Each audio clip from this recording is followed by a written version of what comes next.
নির্বাচনী আমেজ শুরু হয়েছে এবং ইতিমধ্যে বিভিন্ন রাজনৈতিক দলের মধ্যে প্রার্থী বাছাইয়ের কাজ চলছে আমরা দেখতে পাচ্ছি। আমরা আশা করি উৎসব মুখর পরিবেশে আগামী ফেব্রুয়ারিতে নির্বাচন অনুষ্ঠিত হবে, সুষ্ঠু, অবাধ, নিরপেক্ষ নির্বাচন হবে এবং যারাই নির্বাচিত হবেন আমাদের সরকার আমরা তাদের হাতে ক্ষমতা হস্তান্তর। ফলে আমাদের দেশে কনস্টিটিউশনাল কন্টিনিউটি, সাংবিধানিক যে ধারাবাহিকতা, এটা অক্ষুণ্ণ থাকে। কারণ এটা যদি ব্রেক হয় দেশের অগ্রগতি, দেশের ইমেজ ক্ষতিগ্রস্ত হয়। এই জন্য আমরা সাংবিধানিক ধারাবাহিকতাকে রক্ষা করার জন্য আগামী ফেব্রুয়ারিতে নির্বাচনের আয়োজন করেছে এবং এটা যথাসময়ে অনুষ্ঠিত হবে।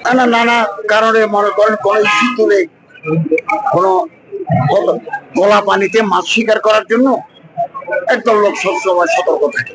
একমাত্র স্মার্ট সিটি বসুন্ধরা, আধুনিকতায় এক ধাপ এগিয়ে এবং বারবার অযৌক্তিক দাবি তুলে অস্থিরতা তৈরি করতে চায়, সরকারকে বিব্রত করতে চায়। তো যতই করুক এগুলো আসবে।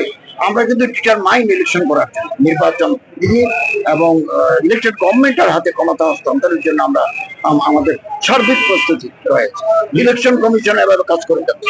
নানা আন্দোলন হয়, তারা তো তাদের দাবি দাওয়া আদায়ের জন্য হয়। আমি তো আমার পক্ষে বলা কঠিন। আন্দোলন হবে, আন্দোলন চলবে, আমাদের পক্ষে যতটুকু সম্ভব আমরা তাদের দাবি দাওয়া পূরণ করছি। নির্বাচন তার নির্ধারিত সময় হবে। আমাদের নলেজে আছে, আমরা একটা তদন্ত কমিটি গঠন করেছি। 350 মতো মসজিদ প্রায় নির্মিত হয়ে গেছে।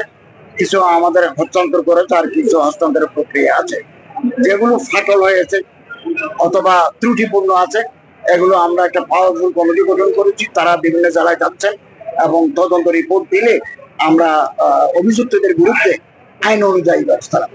এটা স্বরাষ্ট্র মন্ত্রণালয়ের ব্যাপার, কারণ পররাষ্ট্র এবং স্বরাষ্ট্র এই দুটো মন্ত্রণালয়ের আওতাধীন কোন মেহমান যখন একটা দেশে আসে, পররাষ্ট্র এবং স্বরাষ্ট্র দুটাই দেখে। এখানে আমার মন্ত্রণালয়ের বেশি সম্পৃক্ততা বা সংশ্লিষ্টতা নাই।